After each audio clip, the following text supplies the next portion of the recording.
Hello नमस्कार दोस्तों, स्वागत है आपका सिविल्स एजुकेशन में। आज टेस्ट नंबर 11 करेंगे हम लोग, ठीक है। ये सी सेट का टेस्ट है। इसके बाद एक टेस्ट और है सी सेट का, उसको भी कर लेंगे, बट वो अभी आया नहीं है। मैं मार्केट में पता कर लूँगा आजकल में। 12 ही टेस्ट अवेलेबल थे, इसको मैंने आपको टेलीग्राम पे प्रोवाइड करा दिया है। कल ऑफिस आवर के बाद विजिट कर लेंगे मार्केट में। अगर होगा तो मैं आपको कल शाम को ही भेज दूँगा बाकी PDFs, ठीक है। आप लोगों ने UP PCS प्री 2022 के लिए जो भी टेस्ट सीरीज लगाई है, चाहे वो दृष्टि की हो या फिर ध्येय की हो या फिर GS बेल्ट की हो, उसको भी रिवाइज करके जाना, नहीं तो आपकी सारी मेहनत किल हो जाएगी, बेकार हो जाएगी।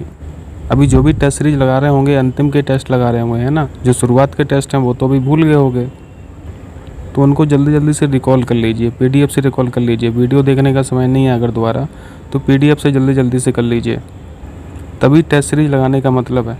और आप लोगों को टेस्ट सीरीज रिवाइज करने में ज़्यादा समय नहीं लगेगा।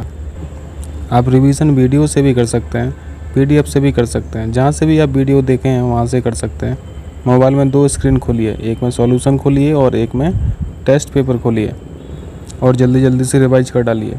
अगर आपके पास समय हो तो आपने जहाँ से भी वीडियो देखे हैं आप वहाँ से भी रिवाइज कर सकते हैं। टेस्ट सीरीज लगाने में जो आप लोगों ने मेहनत की है, इसका असली बेनिफिट रिवीजन से मिलेगा, और ये आपको एग्ज़ाम हॉल में पता चल जाएगा।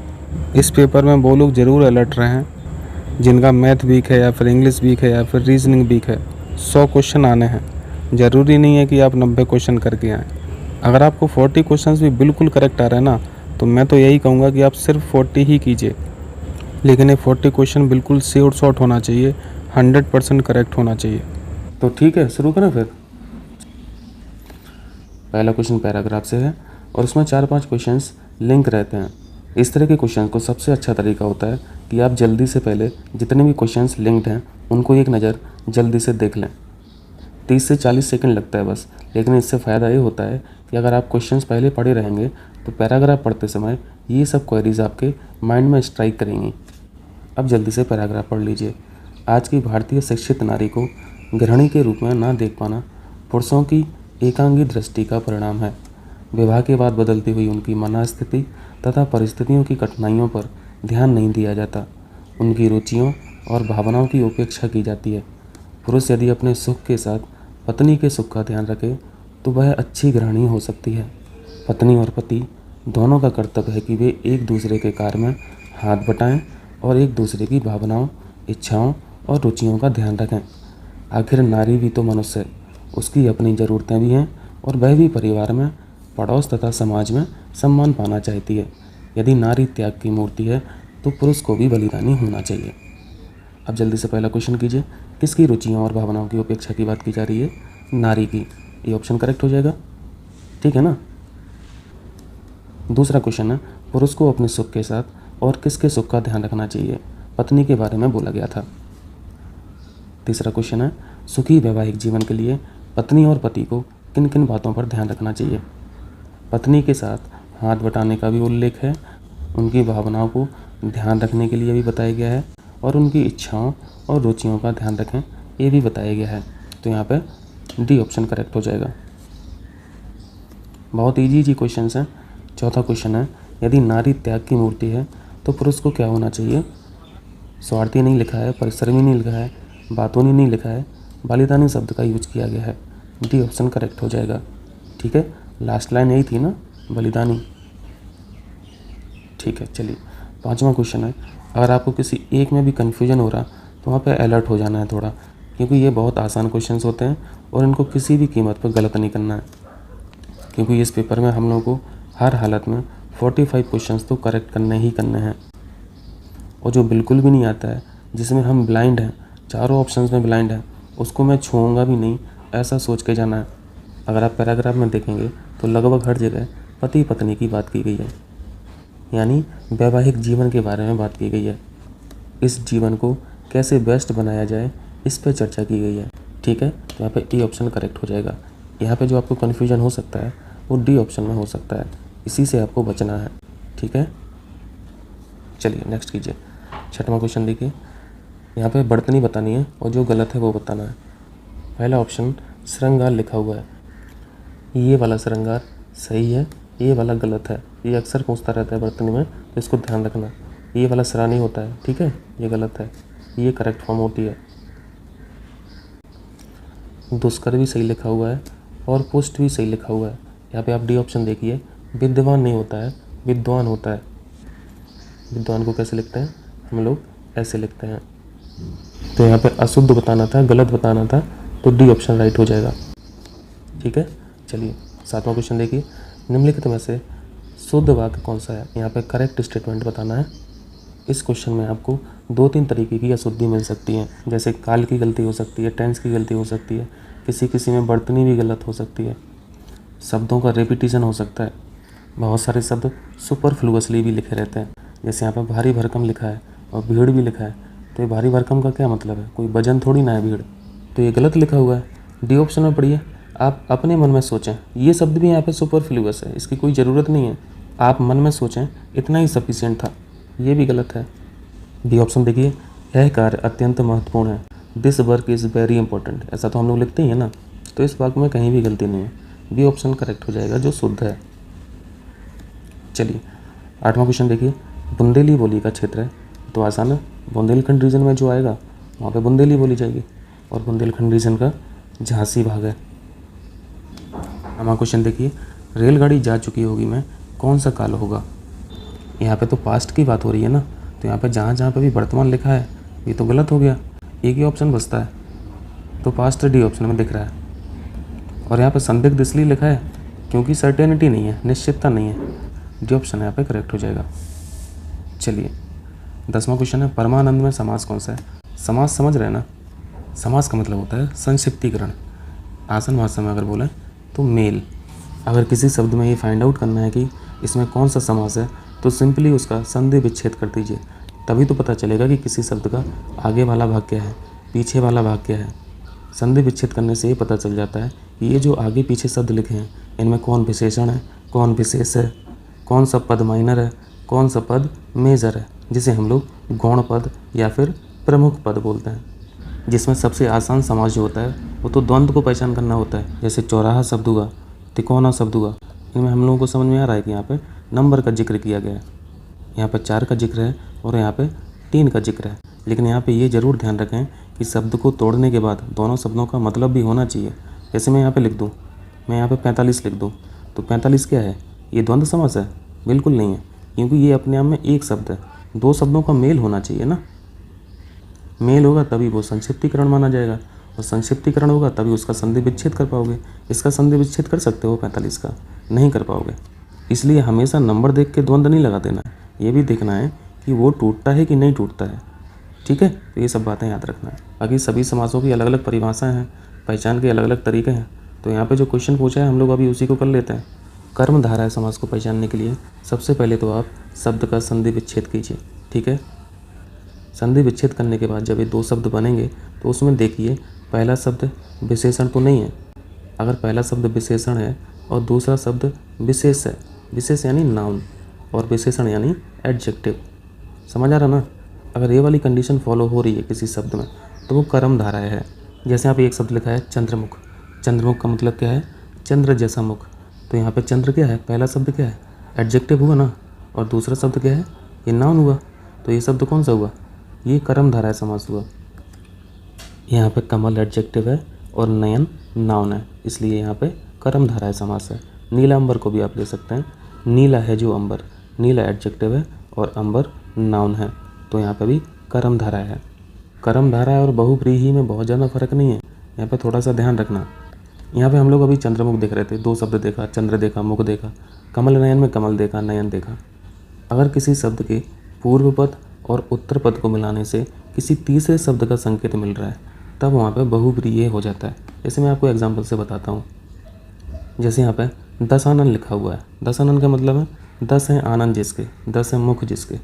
तो यहाँ पे 10 एडजेक्टिव है और यहाँ पे मुख नाउन है, तो एक तरह से कर्म धारा लग रहा है। लेकिन दशानन से आपको तीसरा शब्द भी मिल रहा है कि दशानन बोलते किसको हैं? रावण को बोलते हैं। तो ये जो रावण शब्द तीसरा शब्द निकल के आया, इसके चलते यहाँ पे बहुव्रीहि समास हो जाएगा। जैसे आप नीलकंठ का एग्जाम ले सकते हैं, तो नीलकंठ भी तो लग रहा है कर्म धारा है। नीला ये आपका एडजेक्टिव हो गया और कंठ, कंठ आपका नाउन हो गया, तो यहाँ पे भी कर्म धारा होना चाहिए। लेकिन नहीं, इन दोनों शब्दों के मिलाप से जो तीसरा शब्द निकल के आ रहा वो क्या है? नीलकंठ किसको बोलते हैं? भगवान शिव को बोलते हैं, इसलिए यहाँ पे बहुव्रीहि समास हो जाएगा। जैसे नीलांबर से मिलता जुलता एक शब्द है पीतांबर। पीतांबर किसे बोलते हैं? पीले हैं वस्त्र जिसके। पीले वस्त्र किसके होते थे? भगवान श्री कृष्ण के। श्री कृष्ण को बोला जाता है पीतांबर। इसलिए ये जो तीसरा शब्द है इसके चलते यहाँ पे बहुब्रीहि समास हो गया। यहाँ पे कर्म धाराएं मत लगा देना, ठीक है। तो यही थोड़ा सा ध्यान रखना होता है और इसी में गलतियाँ होती हैं, ठीक है। तो आप क्वेश्चन कर लेते हैं। परमानंद को उठा लीजिए। परमानंद यानी परम आनंद। परम एडजेक्टिव हो गया और आनंद नाउन हो गया।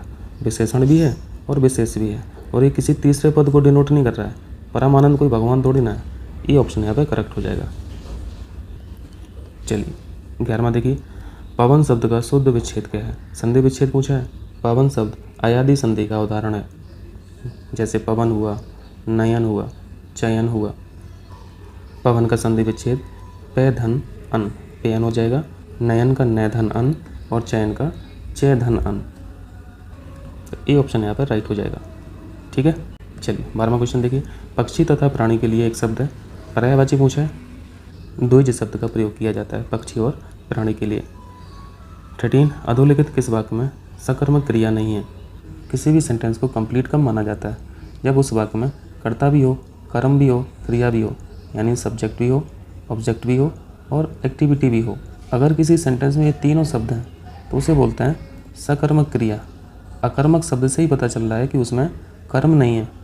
अकर्मक क्रिया में करने वाला भी होगा यानी कर्ता होगा और एक्टिविटी भी होगी, लेकिन यहाँ पे ऑब्जेक्ट नहीं होगा, कर्म नहीं होगा, ठीक है। तो आसान है पहचानना। पहला पॉइंट है हरीश फुटबॉल खेलता है। हरीश भी है, खेल भी रहा है और ऑब्जेक्ट भी है, कर्म भी है, फुटबॉल भी है, तीनों शब्द हैं, यानी ये तो सकर्मक हुई। चालक गाड़ी चलाता है, ये भी सेम है। माँ स्वेटर बुनती है, यहाँ पे भी कर्ता कर्म क्रिया है। सी ऑप्शन में मेघनाथ चिल्लाता है। देखो यहाँ पे सब्जेक्ट है और एक्टिविटी भी है, क्रिया भी है, लेकिन यहाँ पे ऑब्जेक्ट नहीं है, कर्म नहीं है, इसलिए सी ऑप्शन अकर्मक क्रिया है। क्लियर है। 14 देखिए, निम्नलिखित में से तद्भव शब्द कौन सा है? तद्भव समझ रहे होंगे, तत्सम भी आप लोग समझ रहे होंगे। जो पुराने शब्द हैं संस्कृत भाषा से जुड़े हुए हैं उनको तत्सम शब्द बोला जाता है। और तद्भव शब्द को पहचानने का सबसे आसान तरीका है, जो आज की चलन में शब्द हैं सामान्य भाषा में हम लोग यूज करते रहते हैं। तद्भव शब्द का जो मूल स्रोत है वो तो तत्सम ही है, ठीक है। जैसे यहाँ पे मुद्र का शब्द लिखा हुआ है, मुद्र का तत्सम शब्द है, इसका तद्भव मुद्री होता है। मुद्री यानी एक तरह से अंगीठी जो छल्ला पहनते हैं हम लोग फिंगर्स में। भक्त शब्द तत्सम है, इसका तद्भव भगत होता है। ओष्ठ शब्द तत्सम है, इसका तद्भव होठ होता है। भूख शब्द को आसान है पहचानना, ये तद्भव लिखा हुआ है। भूख शब्द का जो तत्सम शब्द होता है वो होता है बुभुक्षा। तो यहाँ पे तद्भव पूछा था, आम भाषा में चलने वाला शब्द पूछा था, तो डी ऑप्शन करेक्ट हो जाएगा, ठीक है। चलिए 15 देखिए, यहाँ पे क्या है, गुड़ खाए गुलगुले से परहेज। लोकोक्ति का अर्थ क्या है? आसान है, इसका मतलब होता है झूठा ढोंग रचना। जैसे इसको आप एग्जाम्पल से समझ सकते हैं। आप प्याज नहीं खाते हैं लेकिन प्याज की पकौड़ी दबा के खाते हैं। आप कहते हैं आप वेजिटेरियन हैं, अंडा खा लेते हैं, लेकिन मुर्गी मुर्गा नहीं खाते हैं, क्योंकि उनको लगता है कि अंडा तो वेजिटेरियन में आता। चाय में चीनी पसंद नहीं है, लेकिन रसगुल्ला एक बार में 8 से 10 खा जाते हैं। इस तरह का जो ह्यूमन नेचर होता है उसे बोलते हैं गुड़ खाए गुलगुले से परहेज, ठीक है। हो जाएगा, ये ऑप्शन यहाँ पे करेक्ट हो जाएगा। 16वां क्वेश्चन देखिए, डायरेक्ट से इनडायरेक्ट बदलना है। यहाँ पे कुछ रूल्स हैं, आप उन्हीं को याद रख लीजिए। ये जो आपसे क्वेश्चन पूछा गया है ये डायरेक्ट फॉर्म में लिखा है, इसको आपको इनडायरेक्ट में चेंज करना है। इन सभी क्वेश्चन का एक ही फंडा होता है, जिस टेंस में भी ये लिखा है उसको आप पास्ट में कन्वर्ट कर दीजिए, बस इतना सा काम है। अगर कोई सेंटेंस प्रेजेंट सिंपल में लिखा है तो आप उसको सिंपली पास्ट सिंपल में लिख दीजिए। अगर कोई सेंटेंस प्रेजेंट कंटिन्यूअस में लिखा है तो उसे पास्ट कंटिन्यूअस कर दीजिए। अगर कोई सेंटेंस प्रेजेंट परफेक्ट में लिखा है तो उसको सिंपली आप पास्ट परफेक्ट कर दीजिए। तो यहाँ पे आप क्या देख रहे हैं, प्रेजेंट वाली चीज़ें आप पास्ट में लिख रहे हैं। ये इतनी सी बातें थी। अब मान लीजिए डायरेक्ट स्पीच जो लिखी है वो पास्ट सिंपल में ही लिखी है, तब इसको कैसे कन्वर्ट करेंगे? तो आप और पास्ट में चले जाइए, पास्ट परफेक्ट हो जाएगा। अब मान लीजिए डायरेक्ट स्पीच पास्ट परफेक्ट में ही उन्होंने लिख के दी है तो कोई दिक्कत नहीं, पास्ट परफेक्ट से ज़्यादा पास्ट थोड़ी ना कोई है, तो ये पास्ट परफेक्ट का पास्ट परफेक्ट ही रहेगा। समझ पा रहे हैं ना। जैसे यहाँ पे एक वाक्य लिखा है आई एम गोइंग, ये कौन सा टेंस है? इस टेंस में प्रेजेंट कंटिन्यूअस है ना, ING लिखा है तो कंटिन्यूअस होगा, और एम लिखा है इसका मतलब ये प्रेजेंट है। तो इसमें आपको क्या करना है, प्रेजेंट कंटिन्यूअस लिखा ही है और इसको पास्ट कंटिन्यूअस में करना है। पास्ट में करोगे तो बस एम की जगह क्या करना है, आपको बास करना है। गोइंग का गोइंग ही रहेगा, क्योंकि कंटिन्यूस दोनों में है, बस इतना सा चेंज है। जैसे डायरेक्ट स्पीच में बिल आ गया तो इसको पास्ट में कन्वर्ट कर दीजिए, बिल का बोर्ड हो गया। सेल लिखा है इस तरफ तो यहाँ पे शुड कर दीजिए। अब यहाँ पे देखिए इस वाक्य में आपको दो पार्ट दिख रहे हैं, एक ये वाला पार्ट और दूसरा ए वाला पार्ट। अगर इस पहले पार्ट में जो वर्ब लिखी है, टेंस लिखा है, वो प्रेजेंट की लिखी है या फिर फ्यूचर की लिखी है, तब आपको दूसरे पार्ट में वर्ब नहीं बदलना है। इतना बस और याद रख लीजिए, आपका काम हो जाएगा। जैसे यहाँ पे से लिखा हुआ है तो से कैसी वर्ब है, ये प्रेजेंट टेंस की वर्ब है ना। इसका मतलब है कि दूसरे वाले पार्ट में हम लोग वर्ब का टेंस नहीं बदलेंगे, ऐसा ही का ऐसा ही रहेगा। अगर सेल लिखा है तो या तो सेल रहेगा या फिर ज़्यादा से ज़्यादा बिल हो जाएगा। यहाँ पर टेंस नहीं बदलना है ना। अब वो सब्जेक्ट के अनुसार हो जाएगा, सेल कहाँ लगाना है और बिल कहाँ लगाना है, लेकिन यहाँ पे वर्ब का टेंस नहीं बदल रहा है। क्यों नहीं बदला जा रहा? क्योंकि पहले पार्ट में जो वर्ब लिखी है वो प्रेजेंट में लिखी है। अगर फ्यूचर में लिखी होती तब भी हम लोग दूसरे पार्ट में कुछ भी चेंज नहीं करते। क्लियर है? चलिए अब जल्दी से कर लीजिए। अब यहाँ पे जो पहला पार्ट लिखा है इसकी वर्ब प्रेजेंट में है, इसका मतलब है कि हम दूसरे पार्ट की जो वर्ब है इसके टेंस में कोई बदलाव नहीं करेंगे। यानी अगर ऑप्शंस में आपको कोई पास्ट वाली यहाँ पे वर्ब दिख रही है तो उसको तो तुरंत काट दीजिए, लेकिन यहाँ पे ऐसा कोई ऑप्शन नहीं है। अगर पहले पार्ट में जो वर्ब लिखी है वो ना तो प्रेजेंट है ना ही फ्यूचर है, तब ये कहानी फॉलो होगी। ठीक है, तब ये कहानी फॉलो होगी। चलिए तो यहाँ पे क्या हो जाएगा, इन्वर्टेड कॉमा को हटा के दैट का यूज़ किया जाता है, हम लोग जानते हैं। और जो दूसरे पार्ट में सब्जेक्ट है उसको पहले पार्ट में जो सब्जेक्ट लिखा है इससे कन्वर्ट किया जाता है, तो आई का यू हो जाएगा। लेकिन यहाँ पे वर्ब का टेंस तो सेम है ना, इसलिए पहला ऑप्शन करेक्ट हो जाएगा। हो जाएगा। चलिए अब जल्दी से 17 कर लीजिए। ये एक्टिव पैसिव वॉइस है, ये तो और आसान होती है, इसमें तो वर्ब कभी चेंज ही नहीं करता है। अगर वर्ब पास्ट में लिखी है तो इसका कन्वर्जन भी पास्ट में ही होगा। तो यहाँ ऑप्शन में देख लीजिए, अगर किसी सेंटेंस में प्रेजेंट टेंस का यूज किया गया है तो उसको तो गलती कर दो। यहाँ पे किल्स लिखा है, यहाँ पे प्रेजेंट टेंस है, कैंसिल कर दो, कट कर दो। यहाँ पे भी इन्होंने इजी का यूज किया है, प्रेजेंट टेंस का यूज किया है, कट कर दो। यहाँ पे आपको पहले ही ऑप्शन में दिख रहा है वर्ब पास्ट थी और यहाँ पे भी वर्ब पास्ट में है। The human killed the pregnant elephant, इसको कैसे कन्वर्ट करेंगे? The pregnant elephant was killed by human. ये सब तो शिफ्टिंग कर लेंगे ना आगे पीछे वाला, और कुछ देखना ही नहीं है आपको, बस वर्ब देखना है। चलिए 18वां क्वेश्चन देखिए, he is sleeping for 2 hours. Sentence को करेक्ट करना है। ये कौन से टेंस का वाक्य है बताएंगे? He is sleeping for 2 hours, यानी 2 घंटे पहले वो सोया था और एक्टिविटी प्रेजेंट तक चल रही है। इसका मतलब है कि पास्ट में भी एक्टिविटी हो चुकी है और प्रेजेंट तक चल रही है। इसका मतलब है ये परफेक्ट कॉन्टिन्यूस हो गया। वर्ब कौन सी यूज करते हैं? हैज़ बीन यूज करते हैं या फिर हैव बीन यूज करते हैं, वो सब्जेक्ट के अनुसार होता है। तो यहाँ पर देख लीजिए किसमें आपको हैज़ बीन हैव बीन दिख रहा है, तो ये सब तो गलत हो गया, एक में ही दिख रहा है मुझे, ये ऑप्शन करेक्ट हो जाएगा यहाँ पे। आगे चलें। चलिए 19 देखिए, choose the one word for structure used for hanging criminal. One word substitution पूछा है, फांसी के तख्ते के बारे में पूछ रहा है। फांसी के तख्ते को बोला क्या जाता है? गैलोज बोलता है। चलिए 20वां देखिए, यहाँ पे फ्रेज पूछा गया है और फ्रेज अपने आप में कठिन होती हैं। अगर इस क्वेश्चन के बारे में आपको कुछ भी नहीं आए तो इसको टच भी नहीं करना है, सिंपली इसको स्किप कर देना है और आगे बढ़ जाना है। ये बात उन लोगों के लिए बोल रहा हूँ जिनको लगता है कि मेरी इंग्लिश, मैथ और रीजनिंग थोड़ी सी वीक है, तो यहाँ पे आपको गलती नहीं करना है, बेवजह का नंबर नहीं कटवाना है। इसमें तो हम लोग तुक्का भी नहीं मार सकते ना, क्या तुक्का मारोगे? ब्लाइंड है हम इस क्वेश्चन में, कुछ भी नहीं आ रहा है। तुक्का मारा भी जाता है तो 50-50% में खेला जाता है। जब आप 2 ऑप्शन रिजेक्ट कर दें, बस 2 में ही चुनना हो, तब तो ठीक है। दिस टू सेल पास का मतलब होता है ह्यूमन का टेम्परेरी नेचर, एफीमेरल नेचर। और टेम्परेरी को क्या बोला जा सकता है? ट्रांजिएंट बोला जा सकता है। सी ऑप्शन यहाँ पे करेक्ट हो गया। टेम्परेरी यहाँ पे एग्जैक्ट शब्द नहीं लिखा है तो ट्रांजिएंट हो जाएगा। चलिए 21 देखिए, 6 people lost their life in the accident. देखिए यहाँ पे ज़्यादा लोगों की ज़िंदगी की बात हो रही है, इसलिए लाइफ शब्द यूज नहीं होगा, लाइफ से होगा। डी ऑप्शन यहाँ पे करेक्ट हो जाएगा। ठीक है। चलिए 22, फिल इन द ब्लैंक्स बनना है। यहाँ पे देख लीजिए, एड्रेस के साथ ऐट को रेफ़र किया जाता है, टाइम के साथ भी ऐट को रेफ़र किया जाता है, नंबर वगैरह लिखते हैं उसके साथ भी ऐट को रेफ़र किया जाता है। यहाँ पे ऐट सही हो जाएगा, ऐट 10:30 PM। ठीक है। 23, the word opposite of idle. Idle का विलोम शब्द पूछा है, इसको एक एग्जांपल से समझिए। Machine is in idle mode. Idle mode का मतलब है कि अभी मशीन वर्किंग कंडीशन में नहीं है, ऑपरेशन में नहीं है, रनिंग प्रोसेस में नहीं है, तो इसका अपोजिट क्या हो जाएगा? तो यहाँ पे आंसर वर्किंग होना चाहिए, लेकिन आंसर सीट में बिजी बता रहे हैं। वैसे जब मैकेनिकल डिवाइसेस वर्किंग कंडीशन में नहीं रहती हैं, रनिंग प्रोसेस में नहीं रहती हैं, तब आइडल शब्द का यूज किया जाता है। तो यहाँ पे बिजी शब्द मुझे बहुत ठीक नहीं लग रहा है। आप लोग इसको वेरीफाई कर लेना एक बार। ठीक है, आगे चलें।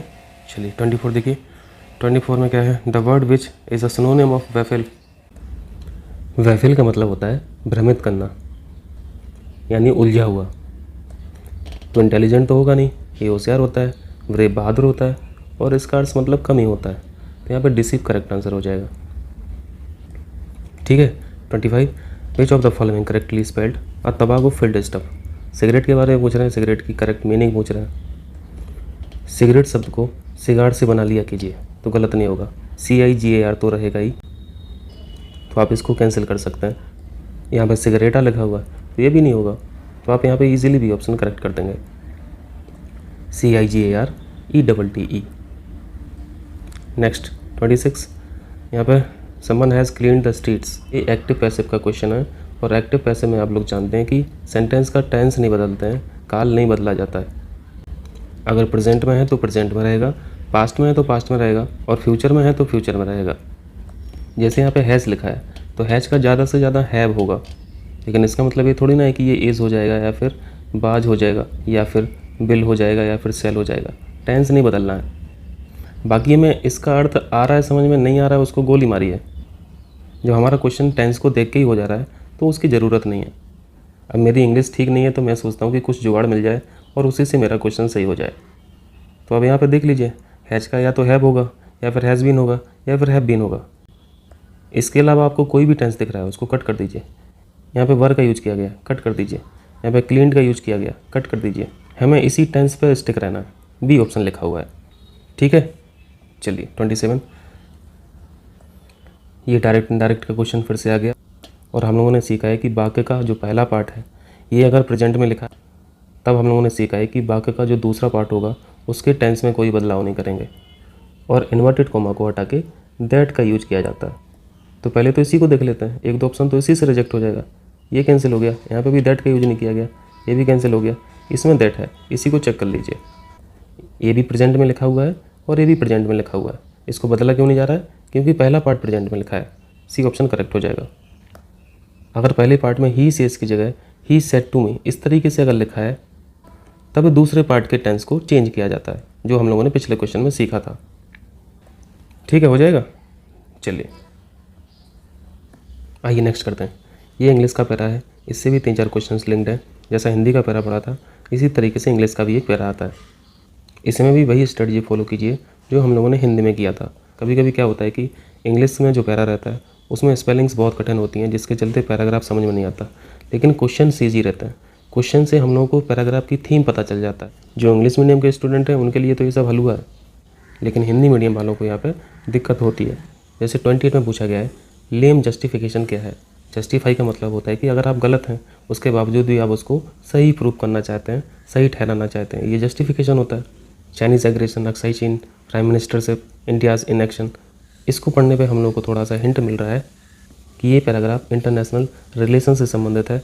इंडिया और चाइना की जो फॉरेन पॉलिसी है उससे संबंधित हो सकता है। प्राइम मिनिस्टर नेहरू जी के ऐसा क्या कर गए अपने समय पे जिससे ये चीज़ आज भी हम लोग को देखना पड़ रहा है।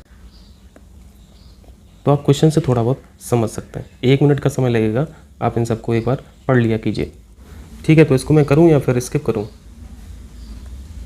चलिए हम लोग एक पैराग्राफ पढ़ते हैं। पहले पैराग्राफ में लिखा है prime minister Nehru has been rightly excoriated for his government's nonchalance in the face of stealthy Chinese incursion into eastern Ladakh.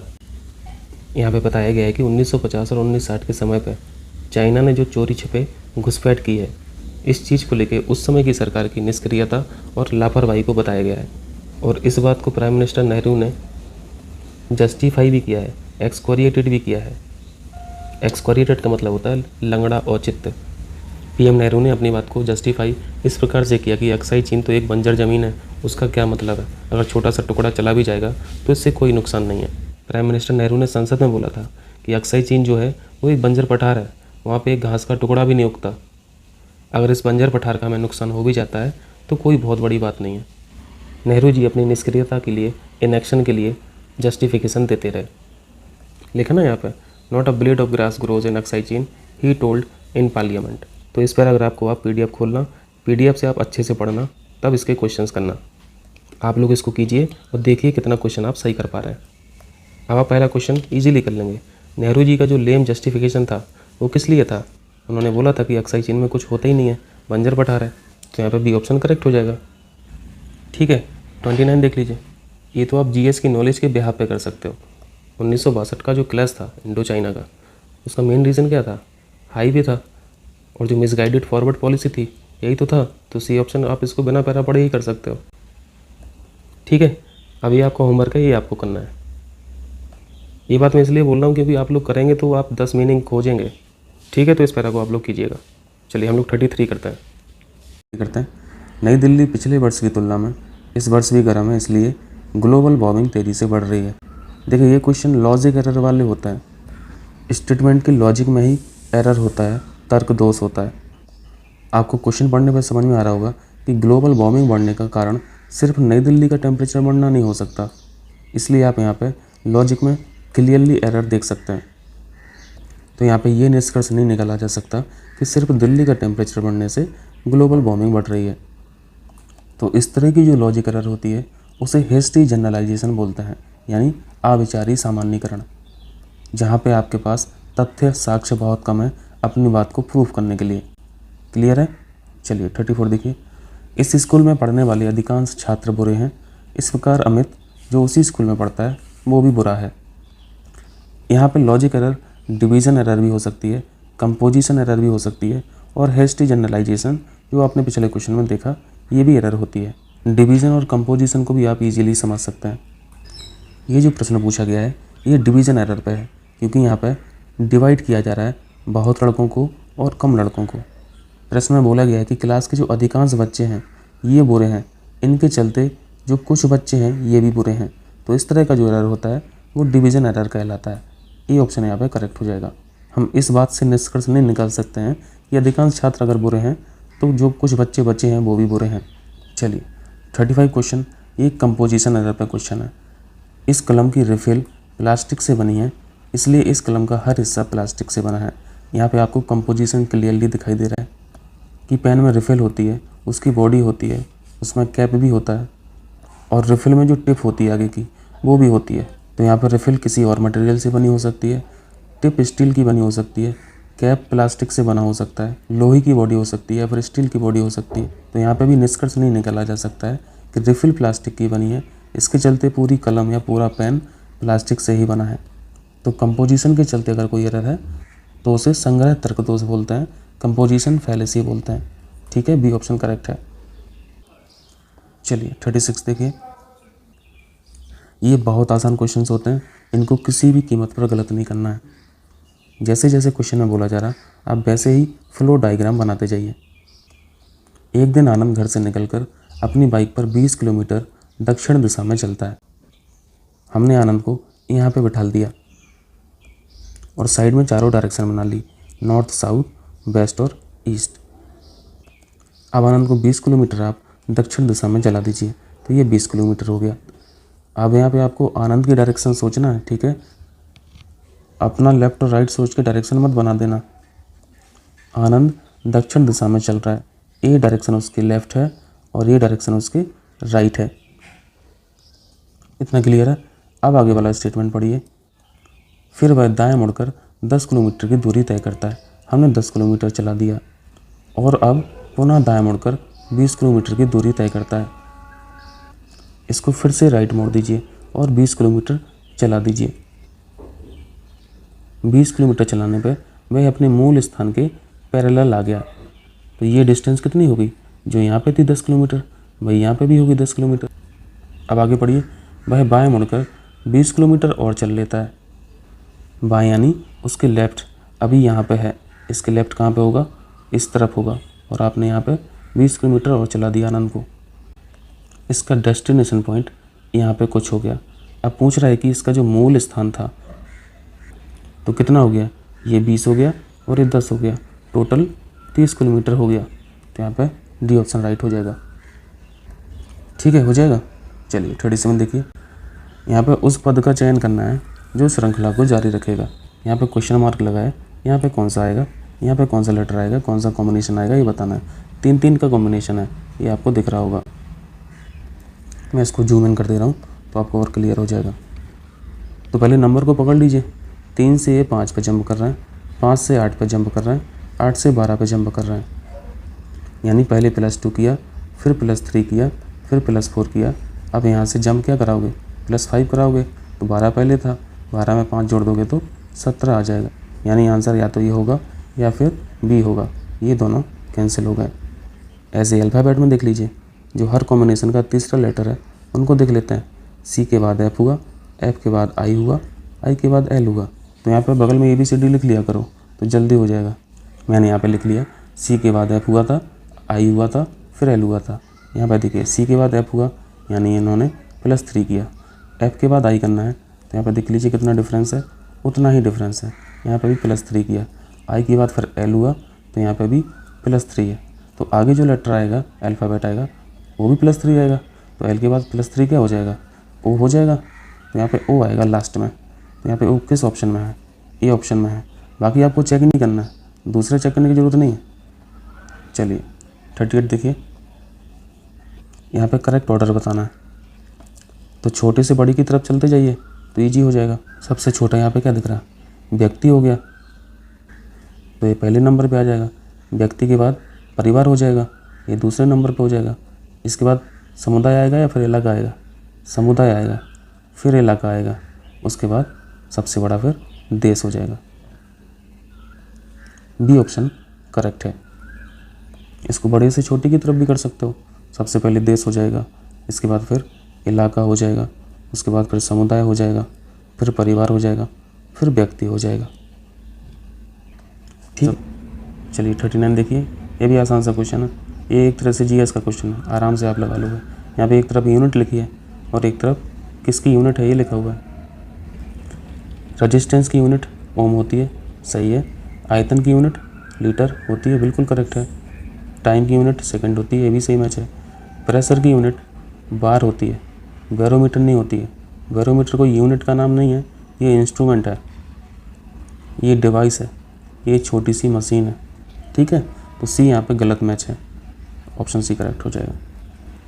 चलिए 40, एक निश्चित भाषा में कैरम को इस शब्द के रूप में लिखा जाता है, कूटबद्ध किया जाता है।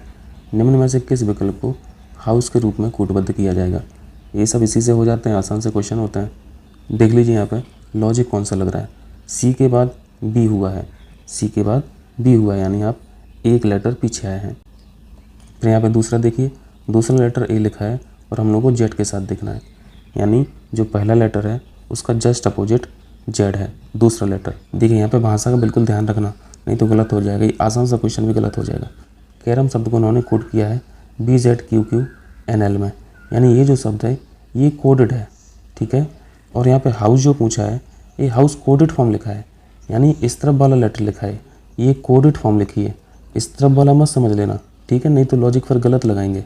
हम लोग को ऐसा लग रहा है ना कि हाउस जो है वो मूल शब्द है, यहाँ पे होना चाहिए और इसका कोडेड पूछा गया हो, ऐसा नहीं है। कोडेड शब्द ऑलरेडी उसने हाउस बना के दिया। तो अब यहाँ पे उल्टा देखिए, आप बी से सी बनाना, बी से सी को बनाओ। बी से सी कैसे बना, +1 कर दिया, तो यहाँ पे एच की जगह यहाँ पे क्या बनेगा, +1 कर दीजिए। और एच के बाद कौन सा लेटर आता है, आई आता है, तो शब्द का पहला लेटर आई हो जाएगा। एक ही ऑप्शन में लिखा है आई, डी ऑप्शन यहाँ पे करेक्ट हो जाएगा। 15-20 क्वेश्चन कम्युनिकेशन से आते हैं, फैलेसी से आते हैं, जो तर्क दोष वाले अभी क्वेश्चन आपने किए थे। इस वाले टॉपिक का कोई ठीक ठाक से मटेरियल है नहीं मार्केट में। जिसका ऑप्शनल सब्जेक्ट पब्लिक एड होगा, लोक प्रशासन होगा, उसमें एक चैप्टर होता है कम्युनिकेशन का, फैलेसी का, तो वो थोड़ा बहुत इसको सही कर लेते हैं। और जिनका मैथ रीजनिंग थोड़ा ठीक है वो तो इस पार्ट को अटैम्प्ट भी नहीं करते, और ना ही मैंने 3 मुख्य परीक्षाओं के चरण में इसको कभी अटैम्प्ट किया है। लेकिन मैं ये आपको सजेस्ट नहीं कर रहा हूँ कि आप इसको अटैम्प्ट नहीं कीजिए। 3-4 क्वेश्चन, 5-6 क्वेश्चन तो इतने ईजी होते हैं कि आप उसको कॉमन सेंस से कर सकते हो। जो थ्योरेटिकल क्वेश्चंस आते हैं उनको आप स्किप कर सकते हो, लेकिन कुछ प्रैक्टिकल क्वेश्चंस भी आते हैं, केस स्टडी पे क्वेश्चंस आते हैं, आप उनको ईजिली कॉमन सेंस से भी कर सकते हो। जिसमें आप ब्लैंक हैं, ब्लाइंड हैं, उसको तो बिल्कुल भी अटैम्प्ट मत कीजिए, खासतौर से ये वाला जो सेक्शन है। 41 भी इसी सेक्शन से क्वेश्चन है, मुझे भी नहीं आता है, मैं तो जो सॉल्यूशन में लिखा है उसी को पढ़ के बता दे रहा हूँ, और जो थोड़ा बहुत मेरी समझ है, जो मेरा ड्यू डिलीजेंस है, उससे थोड़ा इजी करने की कोशिश कर रहा हूँ। चलिए क्वेश्चन पढ़िए। विच of the following is the last component of problem solving activity. ये थ्योरेटिकल क्वेश्चन है। अब जैसे इन्होंने लास्ट पूछा है तो लास्ट में आप इसको तो नहीं लगाएंगे ना, तो इसको रिजेक्ट कर दीजिए, किसी भी समस्या को सॉल्व करने के लिए जो एक्टिविटी हैं, जो स्टेजेस हैं, वो 4 ही होती हैं और इन्होंने 4 यहाँ पे लिख भी दी हैं। Initial state, operators state, intermediate problem state और गोल स्टेट। और मुझे लगता है कि आप इसको कॉमन सेंस से भी सही कर ले जाएंगे। अंतिम पूछा है और अंतिम स्थिति क्या रहेगी, गोल के बारे में चर्चा होगी। यहाँ पे गोल स्टेट डी ऑप्शन करेक्ट हो जाएगा। तो इन चारों को भी यहाँ पे याद रखें, ठीक है, क्योंकि यहाँ पे 4 स्टेज होती हैं प्रॉब्लम सॉल्विंग एक्टिविटी की। हो सकता है कभी दूसरा पूछ ले, तो 4 पता होना चाहिए। तो यहाँ पे हम लोगों को 1-2 क्वेश्चन और मिल गए, कर लेंगे। चलिए 42। प्रत्येक के बीच 5 वर्ष के अंतराल पर जन्मे 6 बच्चों की आयु का योग 99 ईयर्स है। सबसे बड़े बच्चे की आयु क्या है? आसान है, पहले बच्चे की आयु x मान लीजिए, फिर 5-5 साल का डिफरेंस कर दीजिए, ठीक है। ऐसे ही करते जाइए, बराबर में 99 लिख दीजिए और x की वैल्यू फाइंड आउट कर लीजिए। x की वैल्यू जो आएगी सबसे छोटे बच्चे की, जो आपने यहाँ पे माना था, चलिए कर ही लेते हैं। पहले बच्चे की आयु x वर्ष मानी है, दूसरे बच्चे की उम्र x + 5 हो जाएगी, तीसरे की x + 10 हो जाएगी। इसी ऑर्डर में होगा ना, 5-5 साल का डिफरेंस है। इन सभी की आयु कितनी है? 99 ईयर्स है। तो यहाँ पे x कितने हो गए? 6 बच्चे हैं तो 6x हो गए, बाकी और जोड़ लीजिए। तो x बराबर कितना हो गया? 4 बचा, ठीक है। ये जो 4 वर्ष उम्र आई है, ये x की वैल्यू आई है। सबसे छोटे बच्चे की उम्र 4 निकल के आई है, ये सबसे बड़े की पूछ रहे हैं। सबसे बड़ा क्या था? x + 25 था। x + 25 यानी यहाँ पे 4 जोड़ दीजिए, तो 25 और 4 29 वर्ष हो गया। बी ऑप्शन करेक्ट हो जाएगा, ठीक है। इसी में वो दूसरे बच्चे की उम्र पूछ सकता था, तीसरे नंबर की पूछ सकता था, तो जो भी पूछेगा उसी को उसी हिसाब से कर देना।